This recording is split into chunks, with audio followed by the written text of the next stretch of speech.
हरे कृष्णा, राधे राधे। आप सभी का आपके अपने चैनल प्रभु कथा भजन में हार्दिक स्वागत है। आज इस वीडियो में मैं आप सभी को वैशाख महात्म का 18वां अध्याय सुनाऊंगी, जो इस प्रकार है।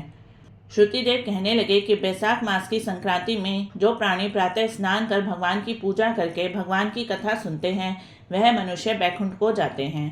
परंतु जो होती हुई कथा छोड़कर चले जाते हैं और नहीं सुनते, वे घोर नरक में जाकर पिशाच योनि को प्राप्त करते हैं। यहाँ पर हम एक प्राचीन इतिहास कहते हैं। प्राचीन काल में गोदावरी के किनारे ब्रह्मेश्वर क्षेत्र में ब्रह्मनिष्ठ परमहंस दुर्वासा ऋषि के 2 शिष्य रहते थे। उनको कभी किसी से कोई इच्छा नहीं थी। भिक्षा में जो कुछ मिल जाता वही खाकर जीवन का निर्वाह कर लेते और पर्वत की गुफा में पड़े रहते। इन दोनों का नाम सत्यनिष्ठ और तपोनिष्ठ था। इनमें सत्यनिष्ठ तो सदैव भगवान की कथा सुनता तथा कथा सुने बिना कभी अन्न और जल को ग्रहण नहीं करता।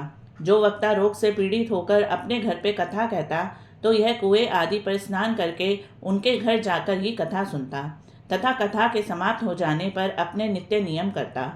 इस प्रकार सत्यनिष्ठ सदैव भगवान की भक्ति में तत्पर रहता और सदा उनकी कथा का श्रवण करता। दूसरा जो तपोनिष्ठ था, वह न तो स्वयं कथा कहता और न सुनता, अपितु होती हुई कथा को भी छोड़कर चला जाता कि कहीं तप में विघ्न न पड़ जाए। श्रोता और वक्ता के पास भी वह नहीं जाता। वह दुर्बुद्धि इसी प्रकार अपना समय बिताता, ना हरि कथा कहता और ना सुनता। जब वह मृत्यु को प्राप्त हुआ तो कथा के दुराग्रह से छिन्नकर्ण नाम वाला बलवान पिशाच बन शमी के वृक्ष पर रहने लगा। वह अपने किए कर्मों का विचार करता हुआ भूख और प्यास से दुखी होकर इधर उधर भटकता फिरता। एक दिन सत्यनिष्ठ भ्रमण करता हुआ उसी जगह आ गया।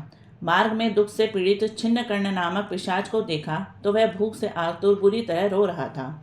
उसको देखकर सत्यनिष्ठ कहने लगा कि तुम कौन हो और तुम्हारी यह दशा कैसे हुई, यह सब कहो, अब तुमको दुख नहीं होगा।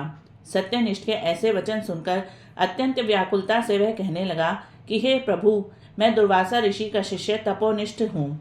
अपनी दुर्बुद्धि के कारण महात्माओं से भगवान विष्णु तथा कर्मों के लोप हो जाने के भय से कभी कथा नहीं सुनी और न कभी कथा किसी को सुनाई। इस घोर कर्म से मेरी मृत्यु हुई और मैं छिन्नकर्ण नाम वाला पिशाच बन इस वन में दुखी होकर इधर उधर भटकता फिरता हूँ। रास्ते में तुमको जाता हुआ देखकर ऐसा प्रतीत हुआ कि मेरे भाग्य फिर गए हैं। आज हरि मुझ पर प्रसन्न है जो आपने दर्शन दिए। इस प्रकार रोकर त्राही त्राही ऐसा कहकर वह सत्यनिष्ठ के चरणों में गिर पड़ा। सत्यनिष्ठ को उस पर बड़ी दया आई। उसने अपने दोनों हाथों से उसको उठाया और कथा के क्षण भर सुनने का फल उसको दे दिया, जिससे उसके समस्त पाप नष्ट हो गए। इति श्री वैशाख महात्म 18वां अध्याय समाप्तम।